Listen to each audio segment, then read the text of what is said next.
ఈ బ్లౌజ్కి కొత్త బ్లౌజ్ అయితే ఈ బ్లౌజ్ ఆంటీ పాత బ్లౌజ్ అయితే పంపించింది. ఆమె మర్చిపోయిందంట చెప్పడము. నెక్ పైకి ఉంటుందంట, అది కొంచెం ఫ్రంట్ నెక్ 1 ఇంచ్ అంత పైకి ఉంటుందంట. అది 1 ఇంచ్ కిందికి దించాలి, బ్యాక్ సైడ్ కూడా ఒక 1/4 ఇంచ్ వరకు కిందికి దించాలని అయితే చెప్పింది.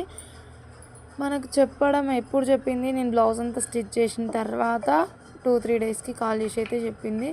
బై లక్ నేనైతే హుక్స్లో అయితే వేయలేదు. సో ఇప్పుడు నేను ఏం చేస్తున్నా, బ్లౌజ్కి 1 ఇంచ్ కిందికి అయితే ఇట్లా మార్కింగ్ చేసుకొని రౌండ్ షేప్ అయితే డ్రా చేసుకుంటున్నా. దీన్ని మళ్ళీ ఆమెకి నేను నెక్ మెడపట్టి వేయలేదు, రివర్స్ తీసిన అంతే. సో ఇక మనకి మెడపట్టి వేయచ్చు. ఇప్పుడు ఇక మెడపట్టి వేస్తే ఆమెకి నెక్ సరిపోతుంది, ఆమె అనుకున్నంత వస్తుంది. అట్లాగే మెడపట్టి కూడా వేసినట్టు ఉంటుంది అని చెప్పి అయితే నేను ఈ బ్లౌజ్ని ఇట్లా మార్కింగ్ చేసుకుంటున్నా. బ్యాక్ సైడ్ ఏమో ఒక 1/4 ఇంచ్ లోపలికి అయితే ఇట్లా మార్కింగ్ చేసుకుంటున్నా. ఫ్రంట్ సైడ్ ఏమో 1 ఇంచ్ కిందికి మార్కింగ్ చేసుకొని రౌండ్ షేప్ ఇచ్చిన. ఇప్పుడు కొలత బ్లౌజు మళ్ళీ కొత్తది పంపించింది వేరేది. సో దాంతో అయితే బ్యాక్ సైడ్ నెక్ కొలుస్తున్నా ఓకేనా అని. ఇప్పుడైతే ఓకే మనం మార్కింగ్ చేసుకున్న వరకు. ఇప్పుడు బ్యాక్ సైడ్ థ్రెడ్స్ అయితే కట్ చేస్తున్నా, మళ్ళీ జాయింట్ చేయాలి వాటిని. ఇట్లా థ్రెడ్స్ కట్ చేసి ఇప్పుడు మనము ఈ కలర్లో ఉండే పీసెస్ తీసుకోవాలి, క్రాస్ పీసెస్. వాటి కోసం అయితే ఈ కలర్లో ఉండే లైనింగ్ని తీసుకున్నా, బ్లూ కలర్ లైనింగ్. దీనిపైన క్రాస్గా లైన్స్ వేసుకొని ఈ పీస్ని మొత్తం క్రాస్గా కట్ చేసుకోవాలి. ఇలా నెక్ పైకి అయితే సెట్ చేసుకోవచ్చు, కానీ ఒకవేళ కిందికి డీప్ అయిపోతే మాత్రం ఎట్లా సెట్ చేస్తాం చెప్పండి.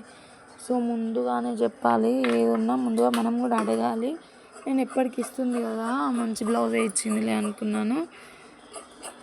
ఇలా అయితే అయిపోయింది. మళ్ళీ దీన్ని సెట్ చేయాల్సి వస్తుంది. చూడండి, ఈ విధంగా అయితే క్రాస్ బెల్ట్ మొత్తం కట్ చేసుకోవాలి. ఇలా కట్ చేసిన క్రాస్ బెల్ట్స్ మొత్తం అయితే జాయింట్ చేసుకోవాలి. ఇది ఒక 1 మీటర్ వరకు ఉండేలా అయితే జాయింట్ చేసుకుంటే మనకి నెక్ చుట్టూ సరిపోతుంది.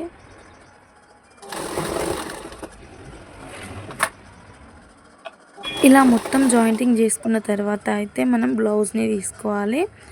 బ్లౌజ్ కాజా పట్టి దగ్గర నుంచి మనం ఈ బ్లౌజ్ పై వైపున మనం మార్కింగ్ చేసుకున్నాం కదా 1 ఇంచ్ దగ్గర రౌండ్ షేపు, అక్కడ నుంచి స్టార్ట్ చేసుకోవాలి పెట్టుకోవడము. ఈ క్రాస్ పీస్ పెట్టుకొని ఒక 1/4 ఇంచ్ డిఫరెన్స్ తోటి మనం మొత్తం స్టిచ్ చేసుకుంటూ రావాలి. నెక్ చుట్టూ మనం ఎలాగైతే మార్కింగ్ చేసుకున్నామో అదేవిధంగా స్టిచ్చింగ్ చేసుకుంటూ రావాలి. ఇక్కడ 1 ఇంచ్ దగ్గరనైతే 1 ఇంచ్ కిందికి దించి అక్కడ రౌండ్ షేప్ డ్రా చేసుకోవాలి. అక్కడ రౌండ్ షేప్ డ్రా చేసుకునే దగ్గర నుంచి ఆ రౌండ్ పైన ఉండే మనం 1/4 ఇంచ్తో స్టిచ్చింగ్ చేసుకుంటూ రావాలి.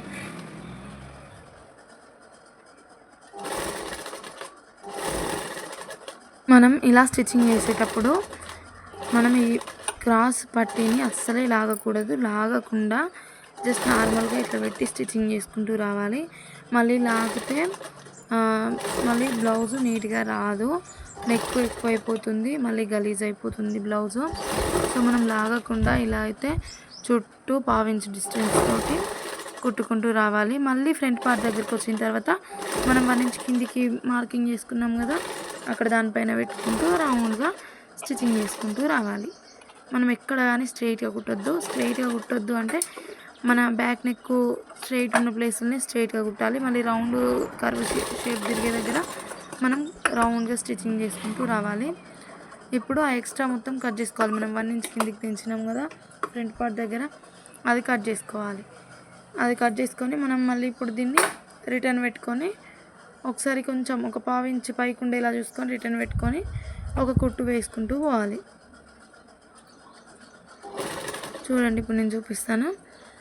ఈ విధంగా ఒక కుట్టు అయితే వేస్తూ మనం క్లాత్ని లోపలికి మలచాలి.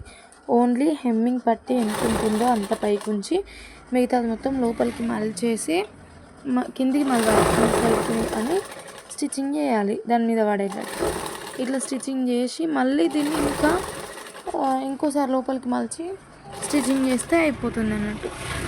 ఇట్లా మొత్తం అయితే స్టిచ్చింగ్ చేసుకుంటూ రావాలి. మనం ఎక్కడి వరకు కట్ చేసుకున్నాం మొత్తం ఇలా హుక్స్ పట్టితో కాజాపట్టి మొత్తం అయితే ఇట్లనే స్టిచ్చింగ్ చేసుకుంటూ రావాలి. ఇప్పుడైతే అయిపోయింది కదా, ఇప్పుడైతే లోపలికి మలవాలి. మళ్ళీ మనం హెమ్మింగ్ పట్టీలాగా రెడీ చేసాం కదా, దీన్ని మొత్తం ఈ లైనింగ్ మొత్తం లోపలికి మలిచి డైరెక్ట్ టాప్ స్టిచ్ వేస్తే అయిపోతుంది. పైన పావించ్ తోటి అయితే స్టిచ్చింగ్ చేయాలి. పైన పావించ్ తోటి అంటే కింది సైడ్ మొత్తం మలుస్తాం కదా, మొత్తం మలవాలి. కిందికి మలిచిన దానిపైన పావించ్తో కుట్టువాడేలా అయితే మనం స్టిచ్చింగ్ చేసుకుంటూ వెళ్ళాలి.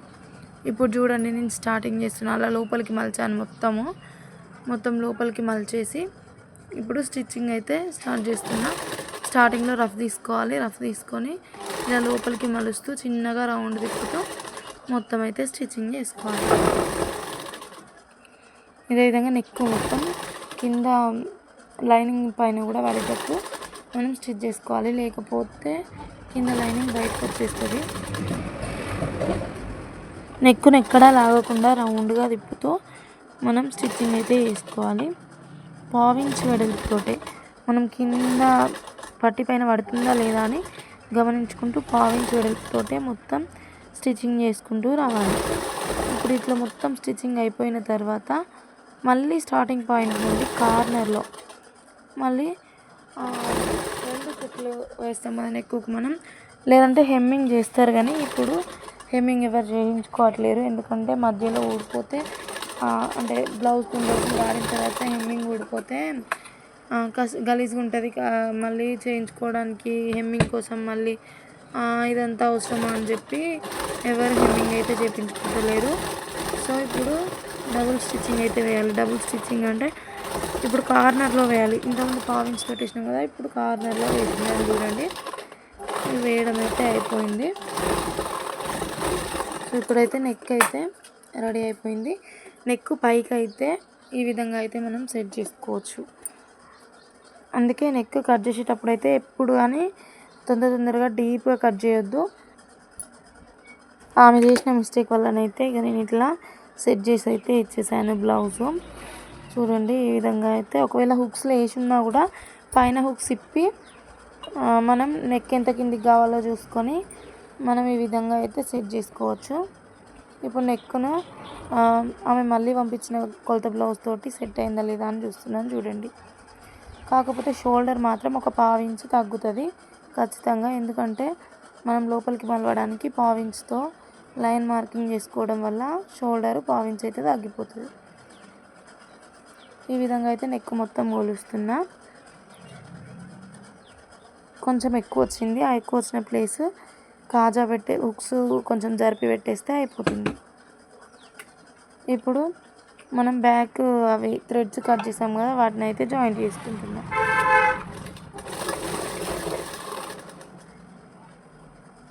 వీడియో నచ్చినట్లయితే ఖచ్చితంగా సబ్స్క్రైబ్ చేసుకోండి. మరిన్ని వీడియోస్ కోసం అయితే మీకు ఏమేమి వీడియోస్ కావాలి అని చెప్పి అయితే ఈ వీడియో కింద కామెంట్ అయితే చేయండి. Thank you for watching. Blouse అయితే కంప్లీట్ అయిపోయింది. నవ్య టైలరింగ్ వీడియోస్ని సబ్స్క్రైబ్ చేసుకోండి.